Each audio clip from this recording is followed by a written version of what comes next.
ओम गणपतये नमः। बुधवार की पौराणिक कथा।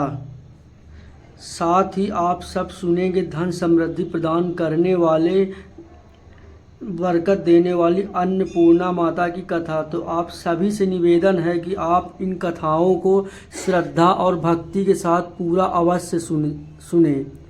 बोले गणेश जी महाराज की जय। हिंदू धर्म मान्यताओं के अनुसार सप्ताह के 7 दिन अलग अलग देवी देवताओं को समर्पित होते हैं। फिर उन्हीं के अनुसार पूजा आराधना की जाती है।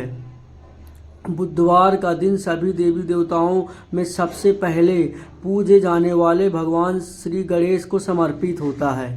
बुधवार के दिन उपवास रखने का विशेष महत्व है, क्योंकि बुधवार के देवता भगवान गणेश बुद्धि के देवता हैं। ऐसे में बुधवार के दिन व्रत रखने पर जीवन में सुख समृद्धि आती है और समय मंगलमय रहता है। ऐसा मानता है कि जो व्यक्ति बुधवार के दिन व्रत रखता है और पूरे दिन भगवान की साधना करता है, उस व्यक्ति के जीवन में कभी भी धन और धान्य की कमी नहीं होती। तो आइए अब सब सुनते हैं बुधवार की व्रत कथा। एक नगर में रामू नाम का एक व्यक्ति रहता था। वह उसकी शादी को कई वर्ष बीत गए थे। उसकी पत्नी मायके गई तो वह कई सालों तक वापस नहीं आई। तो रामू ने सोचा कि क्यों ना अब मैं जाकर अपनी पत्नी को अपने घर वापस ले आऊं, क्योंकि कई वर्ष बीत गए, अब तक उसके घर वालों ने यहाँ नहीं भेजा। तो मैं जाकर अपनी पत्नी को वापस ले आऊं। व्यक्ति अपनी पत्नी को विदा करवाने के लिए अपनी ससुराल गया। वहाँ पर कुछ दिन रहने के पश्चात सास ससुर से विदा करने का उसने आग्रह किया। तब सभी बड़ों बूढ़ों ने कहा कि आज बुधवार का दिन है, आज के दिन विदा मत कराओ, आज के दिन लड़कियां अपने मायके से ससुराल नहीं जाती। परंतु रामू यह मानने को तैयार नहीं था। वह किसी प्रकार नहीं माना उनकी बात। वह हट पर आ गया कि आज के बुधवार के दिन ही पत्नी को विदा कराकर अपने नगर को जाएगा वो। तो उसके सास ससुर कहने लगे कि नहीं रामू, आज तुम मत जाओ, आज बुधवार का दिन है, तुम कल चले जाना। पर रामू नहीं माना। वह अपनी हट पे ही रहा कि विदा होगी तो आज ही के दिन होगी। तब उन दोनों को, पति पत्नी को विदा करा के उनके ससुर ने उन्हें हट के कारण भेज दिया। दोनों नगर की ओर चल पड़े। राह में रामू की पत्नी को प्यास लगी तो उसने अपने पति रामू से कहा कि मुझे बहुत ज़ोर से प्यास लगी है। तब रामू एक लोटा लेकर रथ से उतरकर जल लेने चला गया।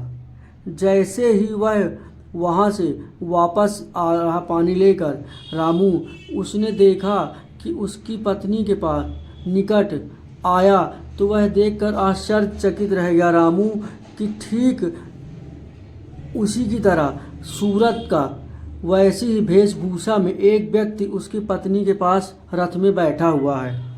रामू को बहुत क्रोध आया। उसने क्रोध भरकर कहा, तू कौन है? वहाँ जाकर उस व्यक्ति से कहता है, तू कौन है जो मेरी पत्नी के पास इतना निकट बैठा हुआ है? दूसरा व्यक्ति बोला, जो सेम रामू की तरह दिख रहा था, उसने बोला, यह मेरी पत्नी है, अभी अभी ससुराल से विदा कराकर मैं आया हूँ। रामू से दूसरा व्यक्ति कह रहा है कि अभी अभी मैं अपनी पत्नी को ससुराल से विदा कराकर लाया हूँ। वह दोनों उसी स्त्री को अपनी पत्नी और उस रथ को अपना रथ बता रहे थे जिस पे रामू अपनी पत्नी को लाया था। यह बात करते करते दोनों में आपस में झगड़ने लगे। तभी राज्य के सिपाही जो थे वहीं पर पहुंच गए। वो कहीं से उधर से गुजर रहे थे तो उन्होंने देखा कि यह दोनों व्यक्ति बहुत आपस में लड़ रहे हैं। तब सिपाहियों ने आकर लोटे वाले व्यक्ति को पकड़ लिया, यानी कि रामू को पकड़ लिया। उन्होंने स्त्री से पूछा कि इन दो में से तुम्हारा पति कौन सा है? पत्नी चुपचाप रह गई, क्योंकि दोनों एक जैसे ही दिखते थे। उसे समझ में नहीं आ रहा था कि मेरा पति इनमें से कौन सा है। वह किसे अपना असली पति कहती, क्योंकि वो दोनों एक जैसे ही दिखते थे।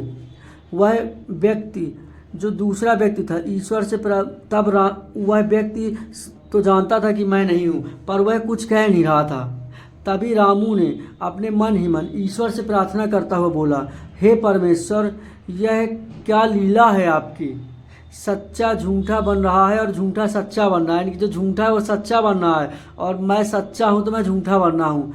तभी आकाशवाणी हुई, हे मूर्ख रामू के लिए, हे मूर्ख रामू, आज बुधवार के दिन मुझे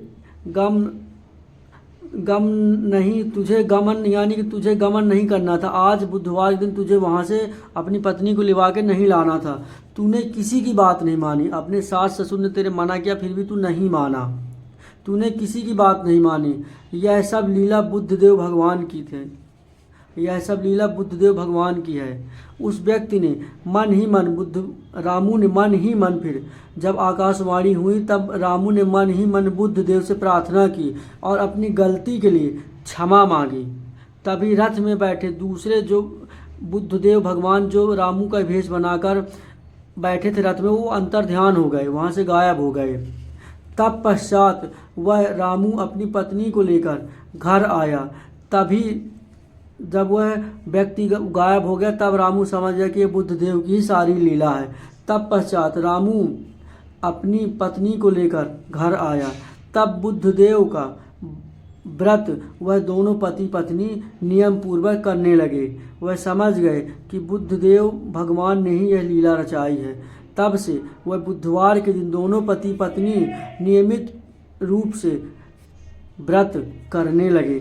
जो व्यक्ति इस कथा को पढ़ता है, जो व्यक्ति इस कथा को पढ़ता अथवा सुनता है, उसको बुद्धदेव के दिन, बुधवार के दिन, बुद्धदेव मतलब बुधवार के दिन यात्रा करने का दोष नहीं लगता तथा बुद्धदेव की कृपा से वह सर्व प्रकार के सुखों को प्राप्त होता है। यानी कि बुधवार जो ये बुधवार का व्रत करता है, अगर जो ये बुधवार के दिन भी यात्रा करता है तो उसे उस यात्रा का दोष नहीं लगता। इसी प्रकार ये बुधवार व्रत कथा है। तो आप सभी को अगर जो कथा अच्छी लगे तो वीडियो को शेयर करिएगा, क्योंकि ग्रहों में बुध ग्रह को राजकुमार माना जाता है। स्थानीय आयोग्यताओं के अच्छे स्वास्थ्य और बुद्धि की वृद्धि के लिए प्रत्येक विद्यार्थी को यह व्रत अवश्य करना चाहिए। बोले श्री गणेश भगवान की जय। रिद्धि सिद्धि श्री गणेश भगवान की जय।